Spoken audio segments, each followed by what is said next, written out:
Assalamualaikum warahmatullahi wabarakatuh. Melanjutkan pembahasan dan materi kita pada minggu kemarin. Kalau kita minggu kemarin menjelaskan tentang rumus dari definisi dan juga syarat dari definisi. Untuk pada hari ini kita akan membahas sedikit tentang macam-macam definisi ya. Definisi dari paradigma barat atau pandangan ilmuwan barat itu ada 3 jenis. Ada definisi nominalis, realis, dan praksis ya. Apa saja itu definisi nominal ya, atau disebut sebagai definisi ta'rif lafzi. Definisi nominal adalah definisi yang menjelaskan sebuah kata dengan kata lain yang lebih umum dimengerti. Jadi ini cukup satu atau dua kata yang bisa menjelaskan tentang definindumnya ya. Definian di antara definindum. Ya, jadi sekedar menjelaskan kata sebagai tanda, bukan menjelaskan hal yang ditandai. Lihat definisi lafzi atau nominal itu terbagi menjadi berapa ya? 1, 2, 3, 4, 5, 6. Ada 6 definisi. Yang pertama adalah definisi sinonim. Apa itu definisi sinonim? Definisi sinonim adalah definisi yang bermaksud menjelaskan arti istilah saja. Jadi cuman menjelaskan sinonimnya biar lebih dimutahami. Mungkin karena definisi sinonim ini adalah definisi yang penjelasan katanya itu jarang didengar oleh orang, sehingga memudahkan penjelasan orang lain yang lebih bisa difahami, atau mungkin lafadz lain yang mungkin lebih familiar gitu loh. Itu definisi sinonim. Dalam bentuk sederhana, definisi ini disebut sebagai definisi sinonim ya. Contoh, definisi sama dengan batasan ya. Atau mungkin at-tahdid, misalnya jangan menyebutkan apa itu tahdid. Orang jarang mengetahui karena belum familiar. Sehingga at-tahdid huwa at-ta'rif, orang bisa langsung memahami. Oh, berarti definisi. Terus ketika jenengan dikatakan hadza ghadunfar. Mahua, apa itu ghadunfar? Orang nggak terlalu asing untuk mendengarkan kata ghadunfar ya. Sehingga jenengan al-ghadunfar huwa al-asad. Oh, ghadunfar itu podo karo asad, berarti singa. Ini langsung paham gitu loh. Karena yang lebih familiar itu yang digunakan adalah kata asadun. Ya, daripada ghadunfar. Ada lagi, apa itu? Al-asjad. Ya. Misalnya saya pengen menjual emas ya. Astari al-asjad. Orang bingung, asjad itu apa? Al-asjad ya, yakni adzahab. Oh, orang langsung paham.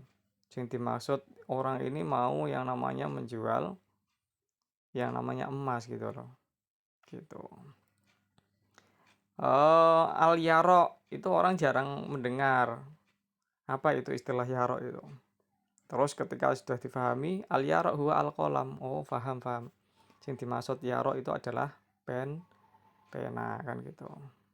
Ya, ini definisi sinonim. Ya. Kalau di Al-Qur'an banyak sekali ya definisi sinonim, seperti lafal hawiyah. Ya, wama adraka hawiyah. Apa iku sing hawiyah kuwi? Ya, disebutkan hawiyah itu ya adalah kata-kata yang masih gharib. Sehingga disebutkan narun hamiyah. Hawiyah itu adalah nar, api yang menyala. Neraka yang menyala-nyala. Ya, ini termasuk definisi sinonim, sehingga kata yang tadinya masih gharib, masih asing, itu menjadi jelas gitu loh. Dalam Al-Qur'an banyak itu. Terus definisi simbolik. Definisi simbolik adalah penjelasan dengan memberikan persamaan pernyataan berbentuk simbol. Ingat ya, berbentuk simbol-simbol. Definisi kadang ini digunakan dalam bidang matematika ya, kalau simbol. Kalau simbol itu kadang cukup dengan itu memberikan sebuah gambar, itu sudah termasuk definisi simbolis. Contoh seperti ini. Ini simbol playboy, atau mungkin simbol film ini hanya boleh ditonton oleh orang dewasa. Ya, seperti itu. Nah, ini simbol apa? Ini simbol kalau menandakan ini berarti tanda kalau dia mencintai kita, atau kan seperti itu. Nah, ini simbol untuk apa? Simbol kalau sebentar lagi ada restoran atau rumah makan. Nah, ini simbol apa? Nah, ini palang merah. Ya, berarti simbol kalau di situ ada PMI, ada rumah sakit, ada apotek, itu biasanya pakai simbol seperti ini. Itu definisi yang menggunakan simbol-simbol, hanya menggunakan sedikit ketika udah paham tentang apa yang diidentikan seperti tadi. Terus definisi etimologis ya. Definisi etimologis yaitu penjelasan dengan memberikan asal usul kata ya. Seperti logika itu dari kata logos, berpikir atau mungkin berkata. Sehingga kita bisa membuatkan definisi logika adalah ilmu tentang penalaran karena seperti tadi. Ya, demokratis itu adalah dari singkapan demos dan kratos. Ya, demos artinya rakyat, kratos dari kerajaan yang berarti kekuasaan. Kekuasaan dari rakyat untuk rakyat gitu. Jadi kita bisa membuat definisi tersebut dari yang namanya asal usul kata ya. Ya. Terus definisi semantis ya. Definisi menjelaskan tanda dengan suatu arti yang sudah dikenal. Ya, dengan sebuah tanda. Kalau tadi kan gambar, bedanya semantis sama simbolik itu apa? Kalau simbolik itu menggunakan simbol seperti tadi. Ya, atau kalau semantis itu definisinya menggunakan sebuah tanda. Kalau sebuah tanda seperti ini berarti contohnya adalah jika maka kan gitu. Atau mungkin menggunakan simbol-simbol kalau dalam Al-Quran itu apa ya? Semantis itu seperti makna wakaf, tanda-tanda wakaf ya. Ya, contohnya seperti ini ya. Lam alif berarti kita dilarang untuk berhenti. Kalau jim berarti kita diperbolehkan untuk berhenti atau terus melanjutkan bacaan. Mem berarti kita harus apa itu? Diutamakan untuk berhenti.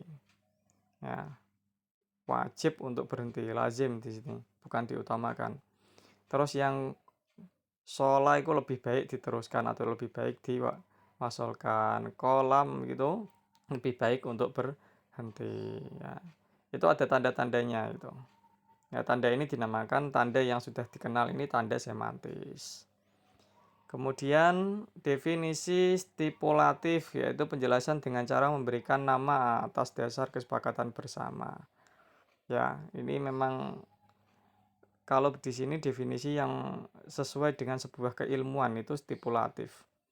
Makanya planet ada disebut Mars, ada bumi, ada Jupiter seperti itu. Atau makanya ini hanya lebih ke mana ya, definisi stipulatif itu digunakan dalam sebuah ilmu tertentu gitu loh. Ya, itu definisi stipulatif. Misalnya ilmu IPA itu mempunyai definisi-definisi yang mungkin istilah-istilah yang hanya diketahui oleh IPA ya. Definisi kedokteran juga mempunyai beberapa istilah-istilah yang hanya diketahui oleh ilmu kedokteran. Itu. Terus habis itu ada definisi denotatif. Ya, definisi denotatif adalah penjelasan term dengan cara menunjukkan atau memberikan contoh suatu benda. Nah, misal orang tadi itu nggak paham juwet itu apa, kalian langsung mengambil buah juwet terus dihadapkan ke teman kalian, itu langsung jangan udah paham, itu termasuk definisi denotatif. Atau mungkin memberikan sebuah misal atau perumpamaan ya, misalnya fa'il ku seperti apa gitu, diberikan contoh khoroja aliyun, iki ali ku jenenge fa'il, jadi orang yang melakukan pekerjaan itu adalah fa'il. Jadi memberikan contoh atau mungkin dengan memberikan benda tadi ke hadapannya ya, atau mungkin memberikan sebuah cakupan tanaman itu ya seperti jagung, padi, kedelai lah ya. Itu penjelasan seperti itu dengan memberikan contoh itu mereka langsung paham. Kalimat itu apa? Kalimat ya koyo jenenge isim, fi'il, huruf itu kalimat gitu. Ada yang bentuknya itu mempunyai waktu seperti fi'il, ada yang hanya sebuah istilah, entah itu istilah tanaman, orang, dan lain sebagainya. Itu adalah kalimat atau kata. Jadi kita memberikan sebuah contoh seperti itu termasuk definisi denotatif. Ya. Kemudian ada definisi Ya, yang nominal sudah ya. Definisi nominal sudah. Sekarang definisi realis. Definisi realis adalah menjelaskan tentang hal-hal yang ditandai oleh suatu term. Jadi bukan sekedar menjelaskan term tersebut, tapi juga menjelaskan isi yang terkandung dalam term. Bedanya tadi kalau realis sama si nominal tadi. Kalau nominal itu menjelaskan term, kalau ini tidak hanya sekedar menjelaskan term, tapi isi dari term tersebut. Ya.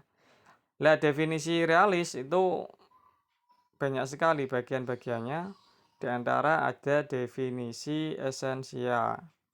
Definisi yang mencoba menjelaskan cara menguraikan bagian-bagian yang menyusun suatu hal. Ya, contohnya apa? Ini juga dibagi menjadi dua ya, analisis sama konotatif. Definisi analisis yaitu menunjukkan bagian-bagian suatu benda yang mewujudkan esensinya. Esensinya itu apa? Nah, itu analitis. Ya, esensi itu adalah analitis. Makanya disebutkan di sini seperti esensi dari yang namanya manusia itu dapat didefinisikan manusia adalah suatu substansi yang terdiri dari badan dan jiwa. Karena memang bagian esensi manusia itu apa? Bagian terdiri dari jiwa dan raga. Air itu adalah apa? Hidrogen dan oksigen kandungannya. Jadi analisis itu adalah kandungan ya. Esensi. Kalau di dalam Al-Qur'an banyak juga itu. Seperti Rasulun minallahi yatslu suhufam mutahharah. Rasul Allah itu membacakan suhuf-suhuf ya, lembaran-lembaran yang sudah disucikan, ya ini Al-Quran. Apa itu definisi Al-Quran? Disebutkan di dalam ayat tersebut, ayat selanjutnya, Al-Quran adalah Alkitab alladzi fiha kutubun qayyimah, yang di dalamnya suhuf Al-Quran tadi termuat ya, esensinya itu adalah kitab-kitab yang lurus. Apa itu muatan Al-Quran? Kitab-kitab yang lurus, termasuk muatan Al-Quran adalah di dalamnya ada Injil, Taurat, Zabur. Karena Al-Quran itu merupakan kombinasi dari kitab-kitab terdahulu. Nah, ini berarti esensi. Jadi isinya itu apa? Isinya adalah isi yang termuat pada kitab-kitab terdahulu. Lah itulah isinya dari Al-Quran gitu loh. Itu definisi analisis. Definisi konotatif berarti adalah definisi yang menunjukkan isi suatu term yang terdiri dari genus dan diferensia. Nah, kalau kemarin pembahasan definisi konotatif termasuk hatam, ya, karena terdiri dari genus plus diferensia, termasuk hatam. Contoh kemarin apa? Manusia adalah hewan yang berakal. Itu berarti jaringan membuat definisi konotatif. Gitu. Karena esensinya konotatifnya seperti apa. Ya, bina ajwaf adalah fi'il mu'tal ya, yang di tengahnya terdapat huruf elat. Oh, itu berarti apa? Definisi yang menggunakan genus terdekat plus diferensia. Diferensinya apa? Tadi yaitu huruf elat yang ada di tengah. Itu yang mengindikasikan kalau di situ adalah bina ajwaf gitu loh. Ya, terus esensial sudah, sekarang definisi deskriptif. Definisi deskriptif juga dibagi menjadi dua. Apa itu definisi deskriptif? Penjelasan dengan cara menunjukkan sifat-sifat yang dimiliki oleh hal yang didefinisikan, tapi bukan merupakan sifat pokok. Beda dengan esensi tadi ya, merupakan sifat pokok ya, seperti diferensia. Ya, berarti definisi deskriptif dibagi menjadi dua. Satu definisi aksidental, yang kedua kausal. Ya, definisi aksidental sama kausal. Aksidental itu menjelaskan dengan menggunakan jenis dan sifat-sifat khusus yang menyertainya, tapi bukan sifat yang pokok. Berarti ini termasuk apa ya? Rosemtam. Ya. Rosemtam itu sifat khusus yang mungkin merupakan akibat dari khatam tadi. Berarti definisi aksidental itu merupakan sifat yang keluar dari definisi konotatif gitu loh. Contoh kalau tadi kan manusia hewan yang berakal. Nah ini manusia adalah makhluk sosial. Kenapa kok bisa didefinisikan makhluk sosial? Karena sifat sosial ini merupakan sifat yang lahir karena adanya akal tadi gitu loh. Ya, karena dia mempunyai akal sehingga bisa beradaptasi, bisa bersosialisasi seperti tadi. Gitu. Aksidental di dalam Al-Quran apakah ada, Pak? Oh, banyak. Ya, aksidental dalam Al-Quran itu banyak. Seperti lafal al-atqa. Apa itu? Orang yang paling bertakwa. Ya.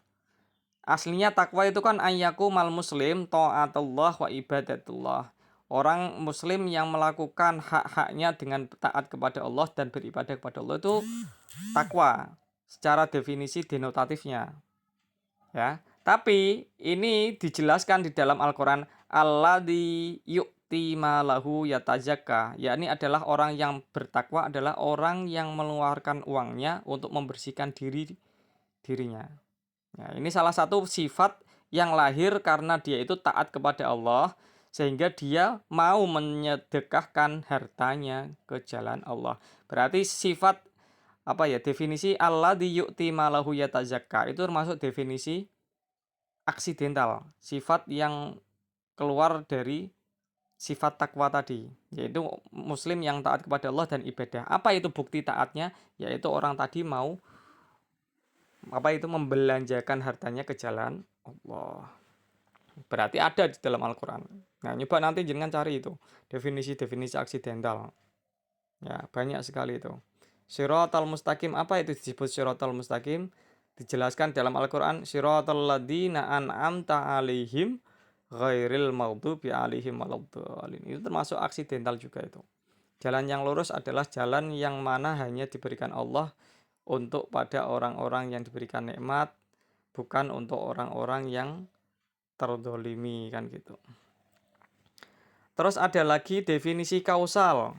Apa itu definisi kausal, Pak?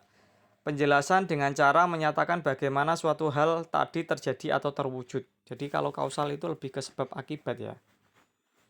Ya. Murtad adalah orang yang berpindah dari suatu agama ke agama yang lain. Nah, itu berarti menjelaskan suatu hal terwujud. Kenapa kok dia bisa murtad? Karena pindah agama. Hujan adalah uap air yang terbang menjadi awan, kemudian mengembun dan jatuh menjadi hujan. Jadi proses di sini, proses sebab akibatnya terjadi awan, apa itu?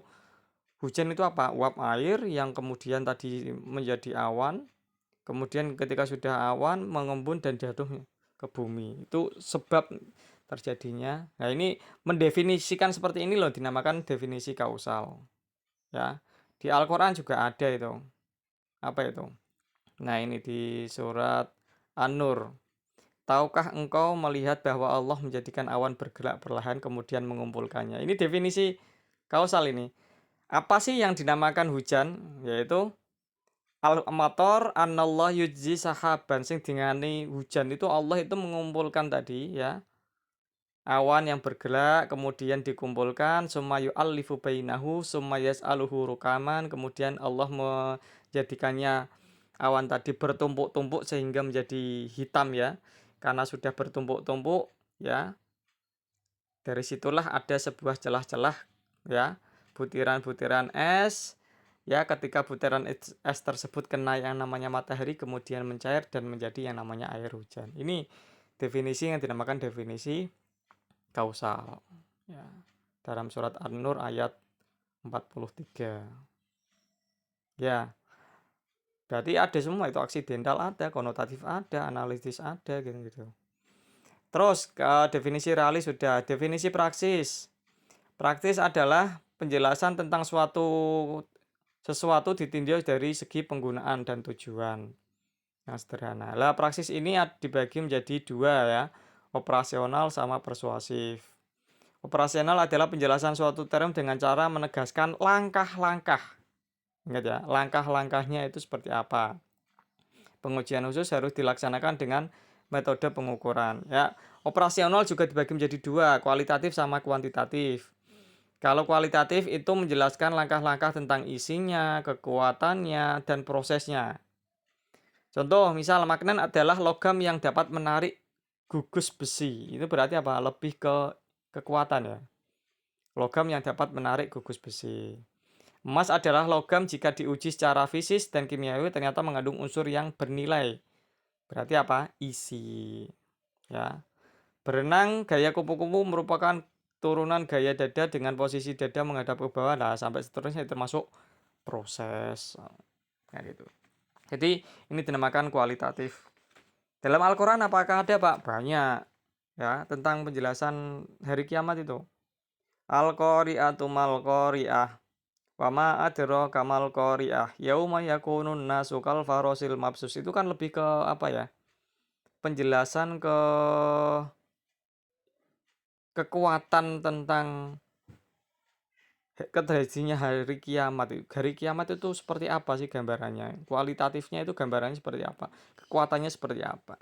Kekuatannya dikatakan pada hari itu manusia itu diterbangkan seperti layaknya laron ya. Ya. Dan juga watakunul jibalu kal ihnil manfus, dan juga gunung-gunung itu seperti yang namanya bulu yang berhambusan. Itu berarti apa?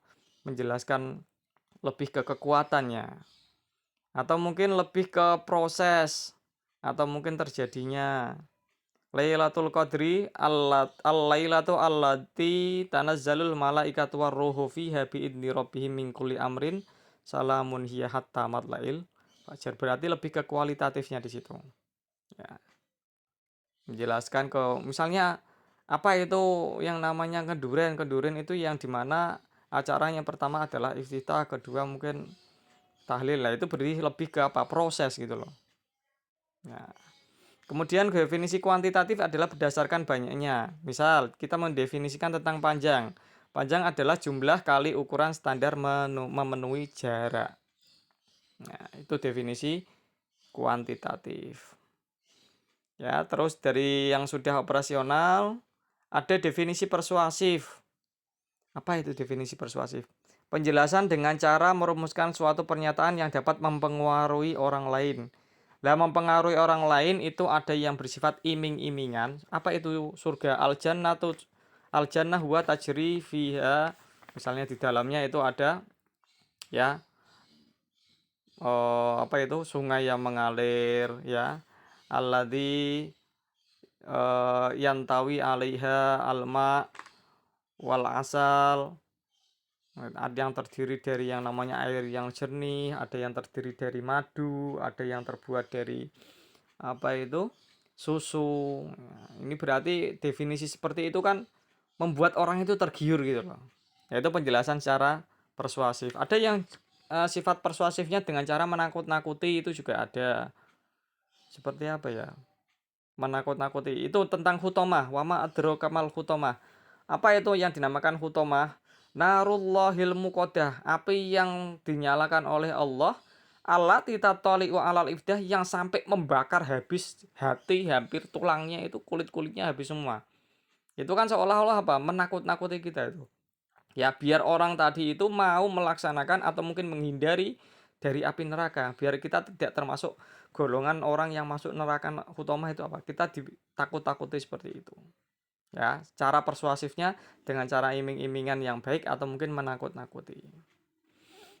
Atau mungkin definisi fungsional, ada lagi penjelasan suatu berdasarkan guna atau tujuan. Bahasa adalah pernyataan pikiran atau perasaan sebagai alat komunikasi. Nah, itu fungsinya apa? Sebagai alat komunikasi. Al-Quran banyak itu. Apa itu Al-Quran? Alkitab la raiba fi hudal lil mutakin, yang tidak ada keraguan dan difungsikan sebagai petunjuk bagi kita ya. Hudan linnas. Jadi apa sih fungsinya Al-Quran? Sebagai petunjuk. Nah, jadi kita membuat definisi sebagai apa ya, berarti termasuk fungsional. Ya, itu mungkin penjelasan tentang definisi terdahulu ya. Untuk klasifikasi nanti ada pembahasan tersendiri Bapak kasih di video berikutnya. Demikian, assalamualaikum warahmatullahi wabarakatuh.